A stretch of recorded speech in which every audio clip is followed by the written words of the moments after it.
Hello everyone, words of the డేకి స్వాగతం. ఈరోజు వీడియోలో ప్రజెంట్ డూ ఫార్మ్స్ గురించి మాట్లాడుకుందాం. సో ఈ డూ డస్లని ప్రజెంట్ డూ ఫార్మ్స్ అంటారు. ప్రజెంట్ టెన్స్లో వీటి యొక్క 3 ప్రయోజనాలు ఉన్నాయి, అవేంటో చూద్దాం. ప్రజెంట్ టెన్స్లో ప్రశ్నించడానికి ఈ డూ ఫార్మ్స్ని వాడతారు. అలాగే నెగటివ్ సెంటెన్స్ని చెప్పడానికి కూడా ఇవి ఉపయోగపడతాయి. తప్పనిసరిగా అని అర్థం వచ్చేలా చెప్పడానికి కూడా ఇవి ఉపయోగపడతాయి. అవి ఎలాగో ఇప్పుడు చూద్దాం. సో చాలా ఈజీ ఇది. సో డూ ఫామ్ని I, we, singular you, plural you, they దీనికి వాడతారు. ఓకే, అలాగే హీ, షీ, ఇట్ ఏదైనా మేల్ నేమ్ కానీ ఫీమేల్ నేమ్ కానీ వచ్చినప్పుడు డస్ని వాడతారు. అలాగే I do not, we do not, you do not, they do not అంటారు.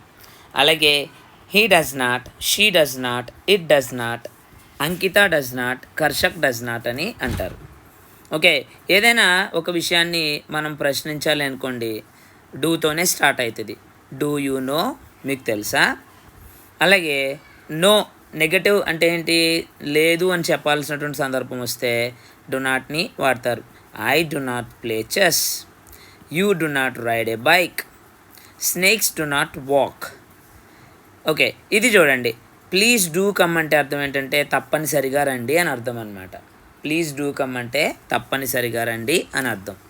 అలాగే తప్పనిసరిగా తినాలి అంటే ప్లీజ్ డూ ట్రై, తప్పనిసరిగా వినాలి అంటే ప్లీజ్ డూ లిజన్ అలా అంటాం అనమాట.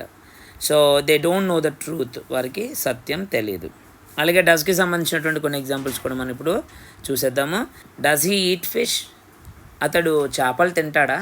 షీ డస్ నాట్ సింగ్, ఆమె పాడదు. It does not drive, dog కదండి ఇక్కడ చూసుకుంటుంది, అది డ్రైవ్ చేయదు. స్నేక్ డస్ నాట్ సింగ్, పాము పాడదు. Ankita does not like tea, అంకితకి టీ అంటే ఇష్టం లేదు.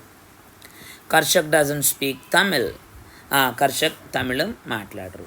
సో ఇంతేనండి ఇవాళ వర్డ్స్ ఆఫ్ ద డేలో. సో ప్రజెంట్ డూ ఫార్మ్స్కి సంబంధించినటువంటి విషయాలు అయితే ఇవి. Meet you in the next video. Thank you very much.